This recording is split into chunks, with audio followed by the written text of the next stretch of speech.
Hello and welcome to part 4 of a summer draft and sew along. Today I'm going to share the 5 top tips on choosing fabric, how to change the look of the garments, how to deal with all the volume you're creating, and also things like seams you might want to use. I'm going through quite a lot of the really basic steps you need in this video, and I'm also sort of sharing a little bit more fun design ways of how you can create this blouse or tunic exactly to your own style. It's really going a little bit already into pattern hacking, which is what I love best. Pattern hacking, designing, pattern cutting, they're all related and will let you create exactly the clothes you want.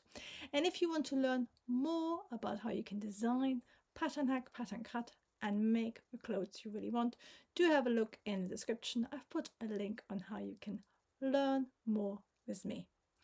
Let's get down to the 5 tips on how to create the vintage blouse and the vintage tunic. Let's start with fabric choices. You can see this one is a very fine cotton lawn or cotton shirting. So it's a very dense weave. It's got quite a nice sheen. And that's what you really want for this style, where it's got enough body to sort of be like a blouse, it billows out, but it's also got enough softness that it doesn't become sculptural. So any cotton, lawn cotton shirting will work really well for this blouse. If you want to change it around, here's some different options. One thing, of course, that you can do is that you go thinner.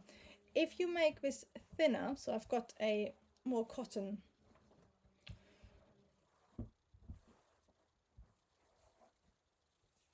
muslin there, can you see if you have the same amount of gathers but in a thinner fabric,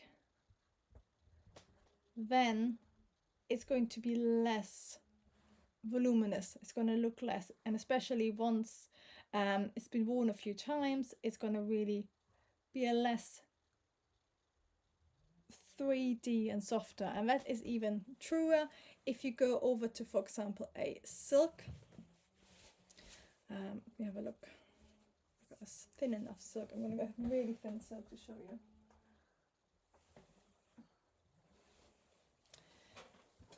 If you have a really thin silk, this is like a habit tie.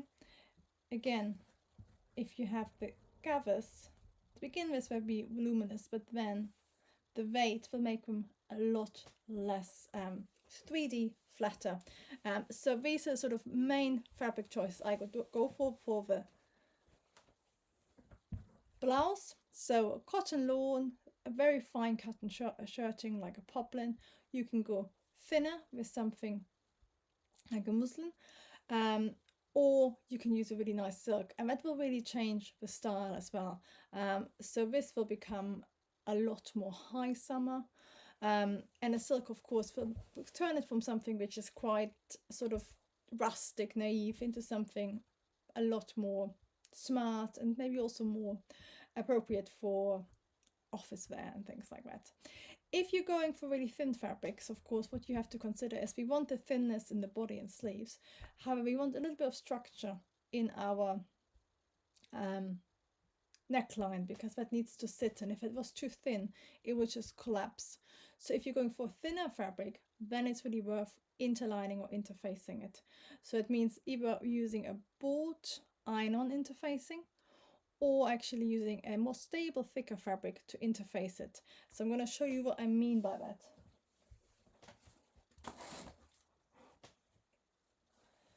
So here are some examples of just basic interfacing you can buy. This is a sort of very cheap face stuff which is called non-woven, because it's actually a man-made fabric which isn't woven.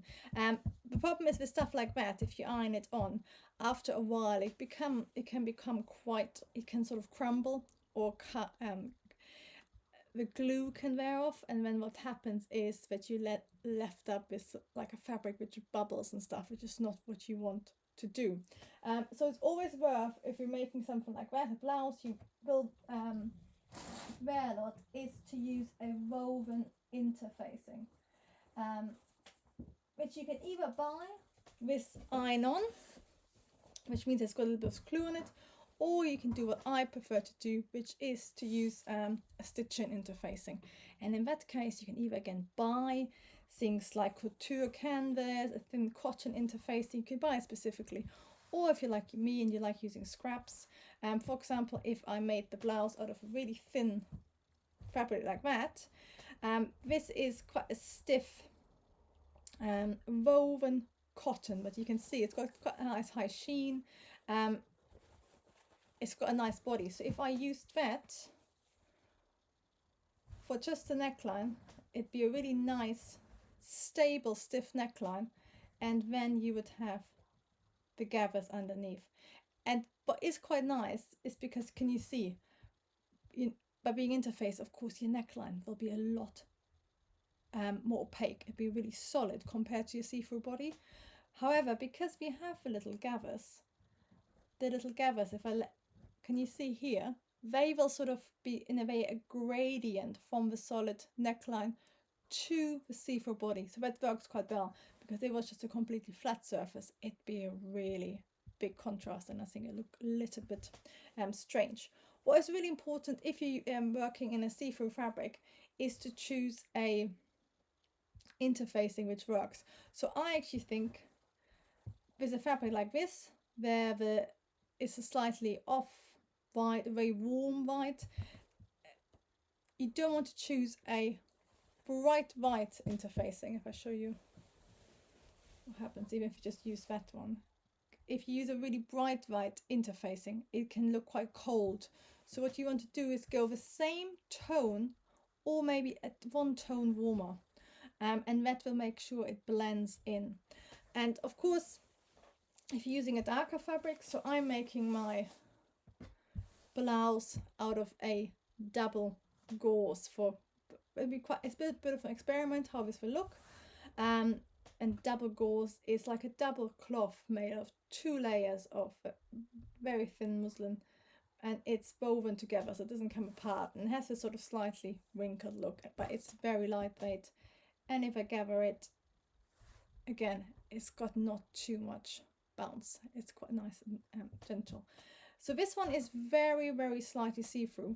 So what I actually done is I've used, again, this is slightly lighter, but it is a tonal interfacing. So if I use that, that won't suddenly make it look cold. If I'd used a white interfacing for it, even if I put this in between, it's always quite hard to see from camera, but try it out at home. You can actually, even with a fabric like that, you can see this will make it, if you put a white interfacing in, it will make you look basically cold, which you don't want. So always use something which is a little bit warmer if you can, to help it. So these are the conventional fabric choices for Mexican vintage blouse. For a bit more fun, what you could do as well is to use scarves. So if you're somebody like me who likes collecting scarves in charity shops or flea markets, so on, scarves or tablecloths are perfect. If you have a tablecloth, you can use the embroidery on there for your neckline, and it's a really nice way of something which would have otherwise been given away or thrown away. You're basically reusing it and giving it new life. And especially a lot of old tablecloths with lace or embroidery, often they have stains somewhere. So it's a really good way of cutting out, because the individual pattern pieces aren't that big, so you can place them quite carefully and use nice embroidery, and then hopefully undamaged pieces of the fabric for your body. So it's a really nice way of upcycling something existing. And the same you could do with scarves. So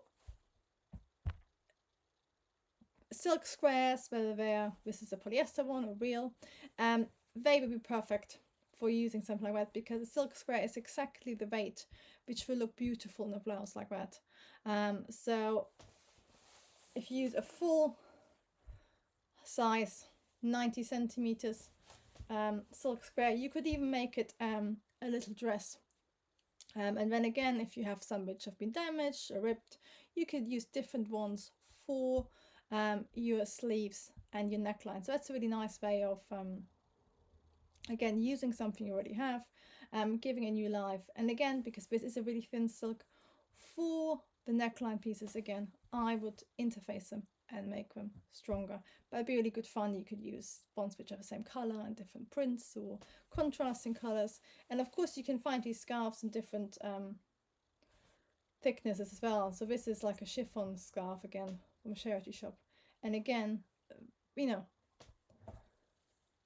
if you get a few of these, that'd be a really nice sort of patchwork blouse, having fun and making something differently. So you can make it really understated, or you can have some fun with it, which is what's nice about this.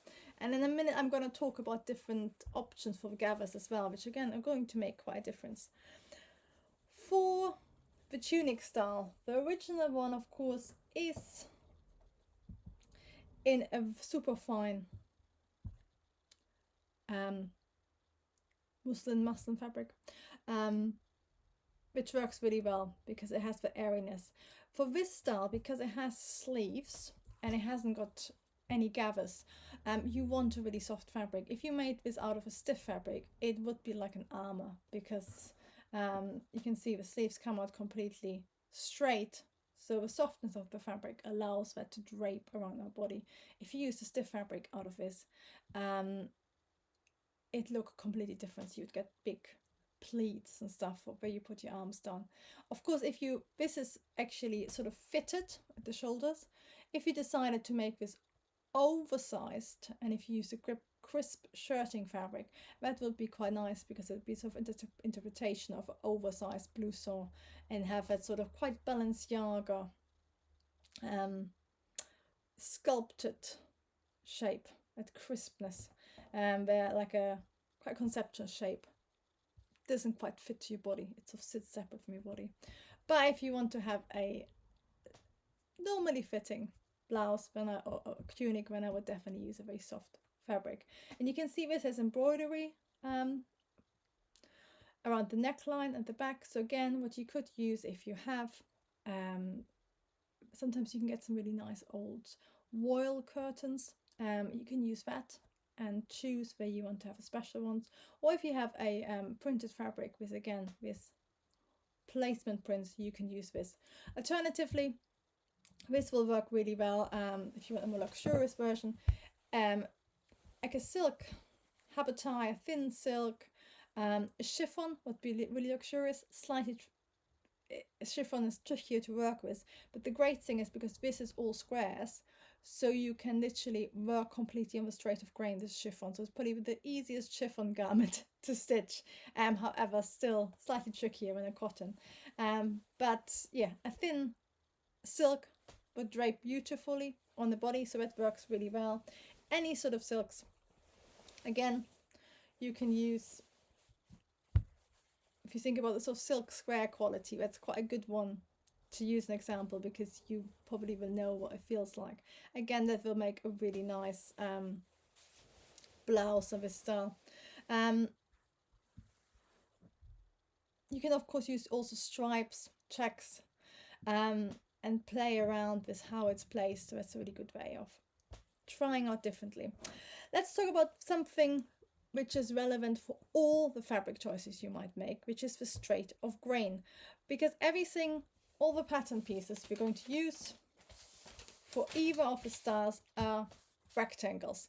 It is incredibly important that you have anything of straight of grain, because can you imagine if get a piece of fabric, this was my piece of fabric, having everything on the straight of grain means it's really stable, and as you stitch everything together, it's all of the same stableness, so it will look really nicely.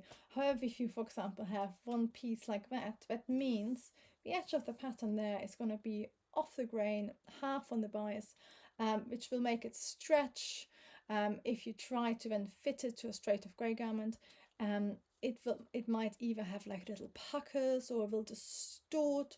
So it's really important for all of these to do it on the straight of grain, especially if you're using a thin fabric like a chiffon, or even like this, which aren't as stable. So what I would suggest, as well as laying these out, measuring to a selvage, a really good trick is to actually check the straight of grain, and then if I show you on this little scrap, if you're not quite sure about the straight of grains, you can see, especially if you're like working off a remnant, you can see these edges sort of look straight here and here, but we're actually not 100% sure. So what you want to do is pull a thread to ensure you've got a completely straight of grain. Sometimes you can sort of see, oh, but it looks the narrowest there, and then you can pull the thread there. But if in doubt and you've got enough fabric, go in on the side which looks smaller, and then cut in just a little bit so you can pull one of the threads. So can you see I've now got an individual thread, and I can pull that, and can you see how it gathers as I pull it? And that's because I'm literally pulling out one thread off the weave, and you can now already see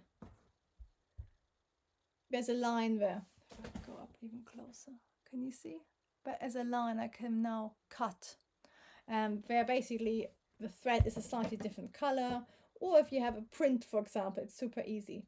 So you can either cut it now, or sometimes you can pull it out completely, and that will give you a completely straight edge, and then you can leave your pattern pieces on there.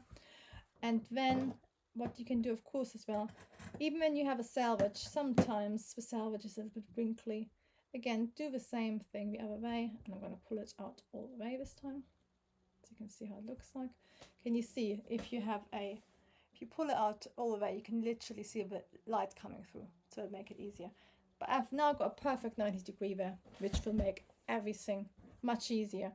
So that's what I would do first, and then lay out all my pattern pieces, and then you can easily cut along the edge, or if you want to be super precise, you could literally pull another thread here, and that way you're guaranteed everything is completely on the straight of grain, because sometimes even if the fabric is straight of grain here, if it's stored as a roll, for example, it will distort down here. So pulling a straight of grain with thread will give you perfect pattern pieces. In a second I'm going to share the next tip, but I would really love a thumbs up from you if you're enjoying this video. Thanks! The second thing you can consider when it comes to fabric and construction choices are the necklines. So of course the original blouse looks like this, and then it's got our sleeves and our body, and the tunic looks like this.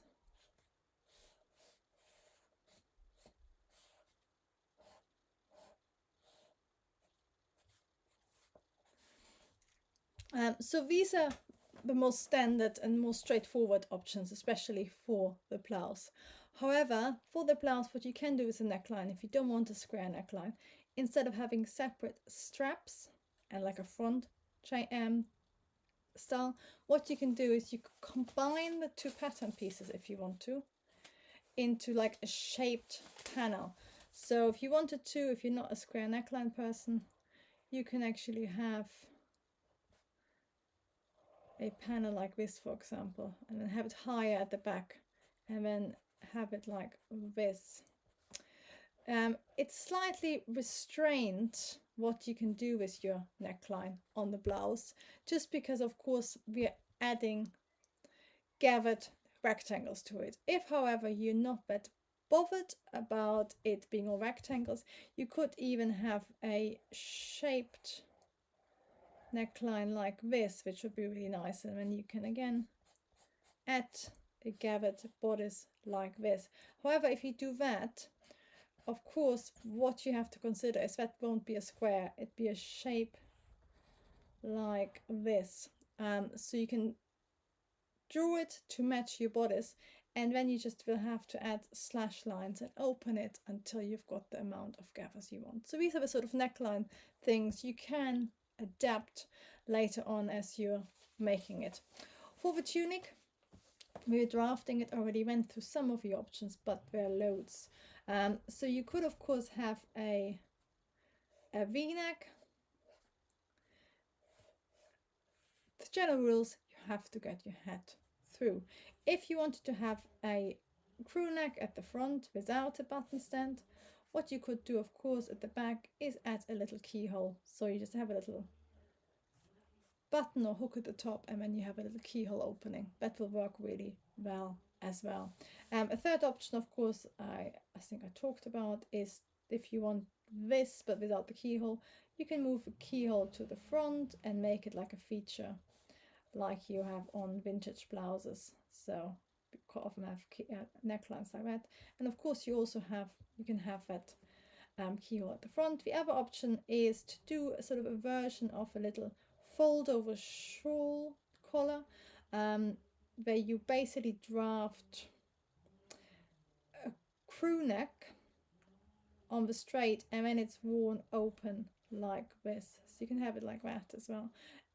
So that is a really nice way of doing it. And all you do to do that, if that's your normal neckline, you just sort of extend it like this, and that then gets folded over on a line like that and folds down and gives you a sort of nice sailor look. And of course, you could also add a shawl collar if you wanted. You can always have a shawl collar, and again, it would work really nice with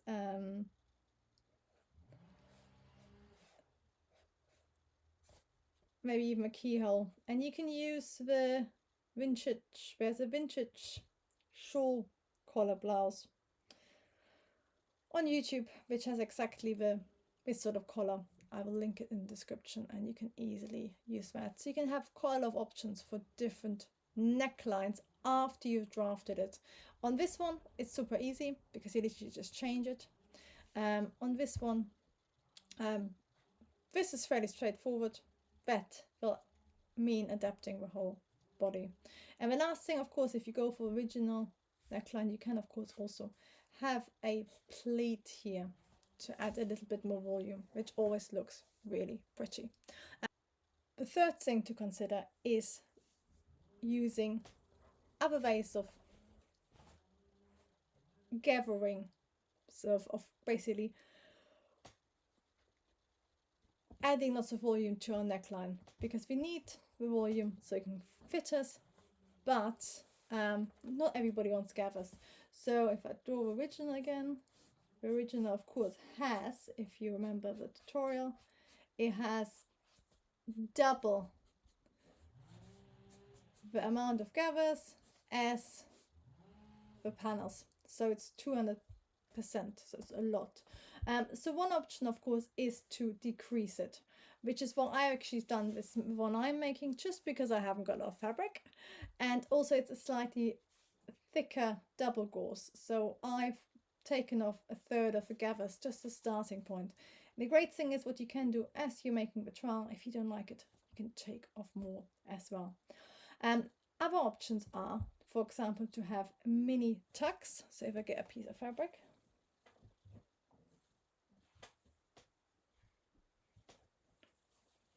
so gathers are quite sort of, I do mine on the machine, you can do by hand, and of course you could do smocking as well. They're quite 3D, they're quite tiny, but sort of go up and down.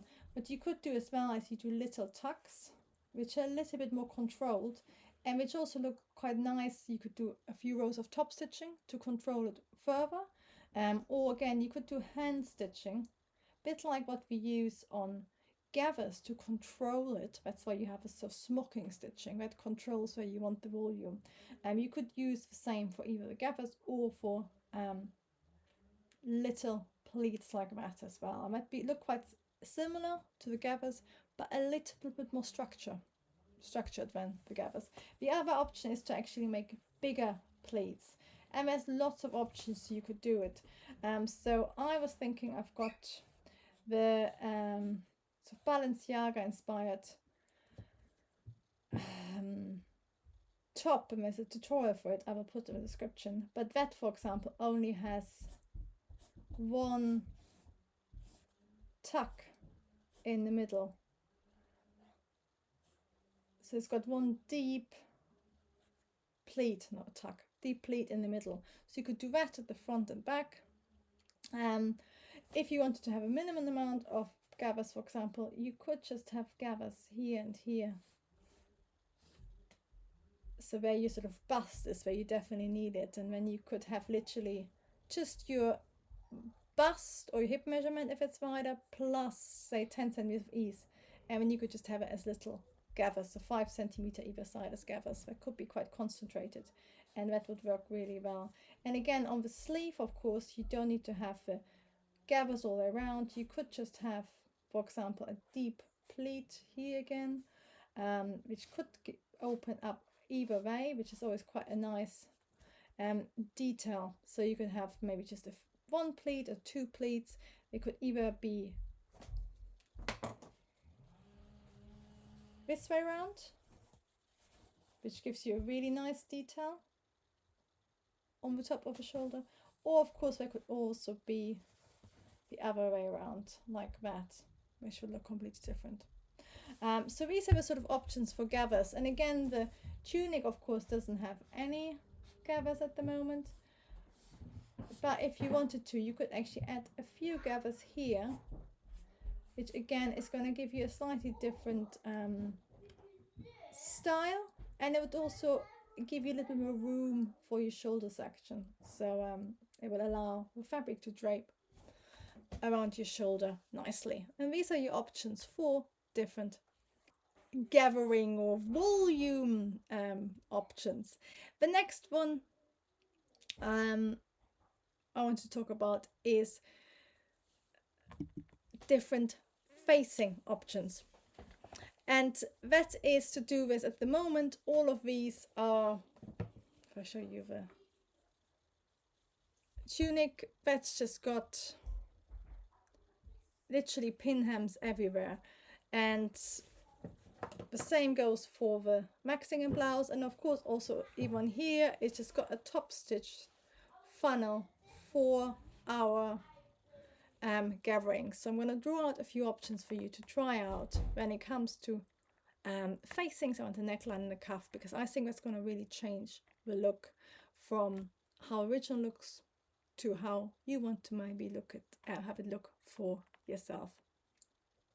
Here are the two styles, the tunic and the blouse. So let's talk about different panel facing options.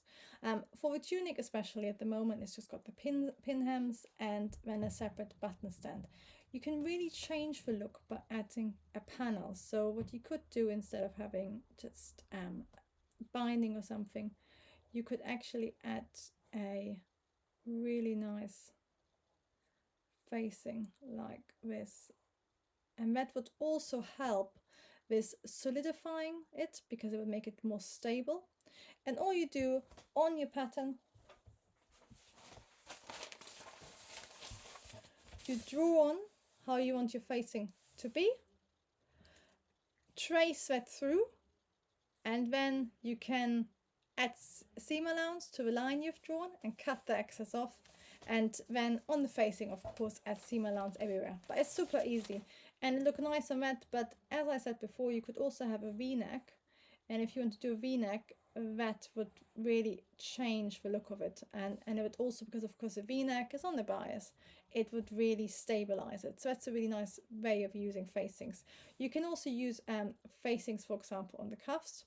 So if I just draw, that's our sleeve at the moment, it's literally completely just a pin hem. If you, for example, added a cuff on there or a separate panel, so you can either have this completely separate, again double, and you can even interface it to make it stronger, or you could just extend it and then have it doubled fabric for about 5 to 10 centimeters. That adds a really nice finish, and you could even have it down here rather than having a pin hem, by having either a really deep grown on face hem, or a separate panel with a facing, or any version of it too. That again, it sort of helps it hang nicely and stabilize it as well, because at the moment with a fabric as thin like that, this actually slightly when you wear it, it stretches here, and you end up with this sort of little handkerchief corners. If you have a deep facing here, it suddenly look a lot more substantial. It feel more finished. And of course, this has got a high slit, but what you could do is that basically where you have a slit, you have double it and then have a lower slip. But using like deep hems like that will make it hang a lot better, because it will be more stable, and it will also be a little bit heavier, but it will keep the corners as they are rather than stretching in different direction. And that is especially important with this, for example. It's because of course it's a square bit of fabric which has to travel around longer distances around a bust point and shorter distances, so we want to keep it as stable as possible, because otherwise you do get like a sort of weird drape. So I always quite like a deep hem, will make everything more finished.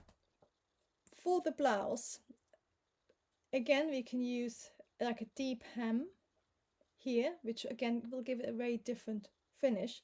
But I especially think using a different sort of hem facing panel finish for the cuff will make it different. So at the moment, of course, it's got this sort of hand stitched zigzag with a channel, a drawstring. It's very much part of its style, and then it's got like a frill which is created through it being tight and then wider again. So it's got the typical style of that type. However, what you could do is, for example, for the blouse sleeve,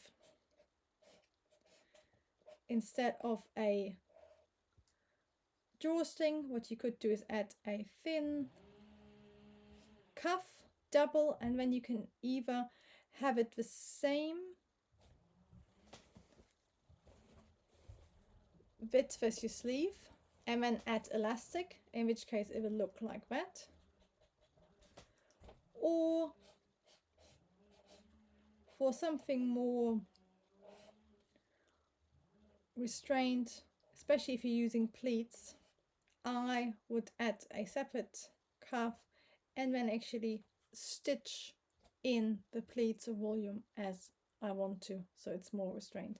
And what I would do with this style as well, at the moment, of course, the gusset goes all the way there. I would actually do a smaller gusset, and I've done that for mine. I've made this gusset about 3 or 4 centimeters smaller, and because it will still be enough movement and room, but it's less noticeable. So these are sort of options you can do for finishing your hems, which will make a difference depending on fabric choices and also how your final garment will look like.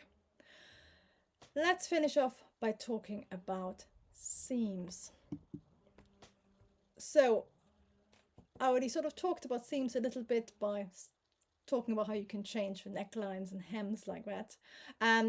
But of course, you got lots of options on construction choices. This one, of course, has lots of hand stitching. So the seams, the side seams and the gusset goes in are stitched by machine, and the rest is done with different hand stitching type. So this is a little bit like a crochet, which goes from side to side. Then of course for the channel we have got literally like a big sort of cross stitch where it gets caught. So if you're really into your hand stitching, this is a really nice way of playing around with it. So you could embroider the panels and then just use hand stitching where it's really noticeable, which is around the neckline, of course. And what is nice about using hand stitching, it means that these are not fully attached, so they're really soft and flexible because they're sort of just held together by string. So that is a really nice way of doing it. What you could do, of course, as well is in these seams either insert like a wick rack or a little bit of a lace, or you can also buy types of lace where you have pretend hand stitching. and then either side of it you got like a cotton tape, so you can stitch it in and you can get the same look without having to do it. So you can try it out if you want to. And then of course, if you use hand stitching on the inside, you have to have double the seam allowance so you can fold it over and finish it really neatly. But that is a really nice way of doing it. And you can see as well, if I pull it, you can see they use gathers, but then they've got several rows of hand stitching which holds the gathers in the shape you want. The tunic, on the other hand, is all machine stitched, but what they have done, which works really well for this fabric, is a flat felt seam. So it has got top stitching everywhere. So all it is you can, in this case, because everything is square, you can just stitch your seams as normal, and in this case they actually trimmed off 1/2 centimeter, half a seam allowance on one side, and folded it over and then top stitch it. So that's one version of doing it. It's the same sort of stitching you use for shirts, which is flat felt seam, which is really durable because it's double stitched. The other way, if you don't want any top stitching, what I would use is French seams, which will look lovely and neat, and the important thing is they look really neat inside and out. And it's just a way of basically stitching your fabric pieces left side together, so the opposite of what you normally do, but with only 1/2 centimeter seam allowance. And when you trim it off to the few mil, and when you open it, you iron it really flat and open, and then you turn the eye around, and then you stitch it right sides together, and that way all your seam allowances are encased, they don't fray. It's a really strong seam, but it also means that on the inside you don't get any overlocking, any zigzag stitches. All you get is basically trying to find a clear example. All you get is really nice, neat channels, so they look like nice lines from the outside, which is of course what's by using really thin flat felt seam. This is the same. With a see-through fabric, you don't want a chunky seam, you want quite a nice narrow seam. So that's a really nice way of finishing it and making it look nice from the inside and outside as well. And these are the main seam techniques I would use if you're using a see-through fabric.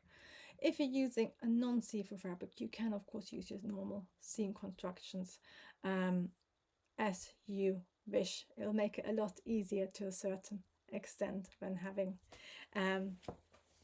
to make sure what you see of the seams through the see-through fabric looks good as well. It's basically constructing a double-sided fabric garment, because it has to look good from both sides. But these are the main things to consider for seam. It's the durability, but it looks nice from the inside and outside. And if you want to make it a feature for the blouse, is to consider hand stitching or cheating by using some tape. I hope you found these 5 tips helpful. Of course, I'd love to see your blouses or tunics when they're ready. Do let me know in the comments if you have got any questions, or if you'd like to share them with me. That's it for now. Thank you so much for watching, and enjoy your pattern cutting.